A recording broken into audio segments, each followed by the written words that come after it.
اب آج کل مسئلہ چل رہا ہے یہ نعرہ وہ نعرہ، نعرہ تکبیر، نعرہ رسالت، نعرہ صحابہ، نعرہ علی، نعرہ اہل بیت۔ بنیادی بات یاد رکھیے، میں بالکل سیدھی سے بات عرض کروں گا، سمجھ کے طور پہ آسانی سے سمجھ لیجئے۔ سب سے پہلی بات نعرہ لگانا نہ فرض ہے، نہ واجب ہے، اور نہ ہی ضروری ہے۔ یہ بالکل بنیادی بات ہے۔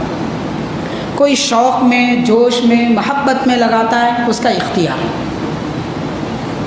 خواہ وہ نعرہ تکبیر کہے، نعرہ رسالت کہے، نعرہ اہل بیت کہے، نعرہ صحابہ کہے، اس کا اختیار ہے۔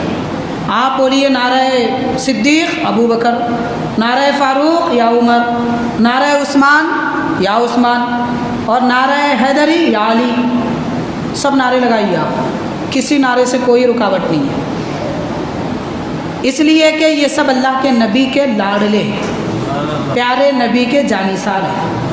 ان کا نام بھی لیتے ہیں تو زبان اور دل دونوں پاک ہو جاتے ہیں، زبان اور دل دونوں پاک ہو جاتے ہیں، بلکہ روح کو تازگی ملتی ہے، قرب الہی حاصل ہوتا ہے ان بزرگوں کا نام لینے سے۔ یہ ایک بات ہو گئی۔ دوسری بات یہ کہ نعرہ بزرگوں کے ناموں کا اس لیے لگاتے ہیں کہ ان کے نام کی برکت مل جائے، ان کے نام سے فیض مل جائے، اس لیے نعرہ لگاتے ہیں۔ نعرہ اس لیے نہیں لگاتے کہ بازو والا جل جائے، نعرہ اس لیے نہیں لگاتے کہ بازو والے کو چڑھائے، خواہ کوئی بھی نعرہ ہو، نعرہ صحابہ ہو، نعرہ اہل بیت ہو، نعرہ غوث پاک ہو، یہ ان کے ناموں کی برکت حاصل کرنے کے لیے ہے بھائی، ان کے نام پہ جھگڑنے کے لیے نہیں ہے۔ ایک جماعت بنا لی ہم یہی نعرہ لگائیں گے، دوسری جماعت بنا لی ہم یہی لگائیں گے، ہم وہ نہیں لگائیں گے۔ اسی لیے ہمارے اکابر بزرگان دین نے جو بنیادی عقیدہ بیان فرمایا کہ ہر صحابی کے ہم تعظیم کریں گے، ہر اہل بیت سے محبت رکھیں گے، یہ عقیدہ اہل سنت ہے، اور نہ کسی صحابی کے بارے میں کچھ کہیں گے، نہ کسی اہل بیت کے بارے میں کوئی برائی کریں گے۔ یہ تعلیمات ہیں اہل سنت کے۔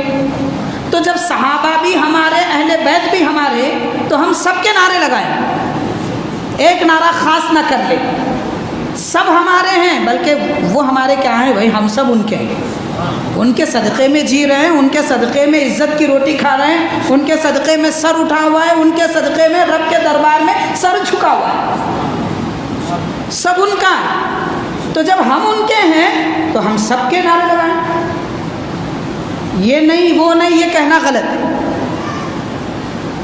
حاضرین کرام، کسی ایک خاص نعرے کو خاص نہیں کر لینا چاہیے، یہ اہل سنت کا شعار ہے۔ البتہ اہل سنت سے ہٹ کر جتنے بھی فرقے ہیں، بعض ایسے فرقے ہیں جو اہل بیت سے نفرت رکھتے ہیں، وہ صرف صدیق اکبر، فاروق اعظم کا نام لیتے ہیں اور انہی کے نعرے لگاتے ہیں۔ خیر ان کے پاس نعرے بھی جائز نہیں ہے، خارجی ناصبی جو بھی ہیں۔ اور بعض ایسے فرقے ہیں جو سارے صحابہ سے نفرت رکھتے ہیں، نعوذ باللہ، یہاں تک کہتے ہیں حضرت علی کے ساتھ صرف 5 صحابہ تھے، باقی کوئی نہیں تھے، نعوذ باللہ۔ رافضی ہیں، یہ سب رافضی ہیں، ان کے پاس صرف حضرت علی کا نعرہ لگایا جاتا ہے۔ تو صرف حضرت علی کا نعرہ بھی غلط، صرف دوسرے صحابہ کا نعرہ بھی غلط ہے۔ ہم اہل سنت ہیں، سب کے ہیں، سب سے محبت رکھتے ہیں، سب کا نام لیتے ہیں، سب کا نعرہ لگاتے ہیں۔ اب سیدنا مولا علی رضی اللہ تعالیٰ عنہ کے متعلق حضرت محدث دکن رحمۃ اللہ علیہ نے کیا فرمایا، بس آخری بات دیکھیے، سیدنا مولا علی رضی اللہ تعالیٰ عنہ کے متعلق سیدی محدث دکن عبداللہ شاہ صاحب رحمۃ اللہ علیہ ارشاد فرماتے ہیں، آپ فرماتے ہیں،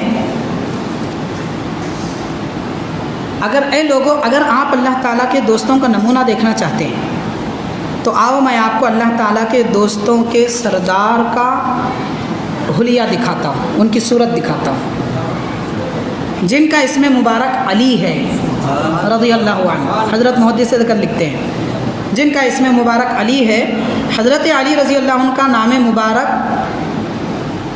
منہ کا مقصود اور زبان کی زینت ہے۔ حضرت علی رضی اللہ عنہ کا نام مبارک منہ اگر بولے تو علی بولے، مقصود منہ کا علی ہے اور دل کی زینت علی ہے۔ آپ کا نام مبارک دل کو آرام دینے والا، آپ کا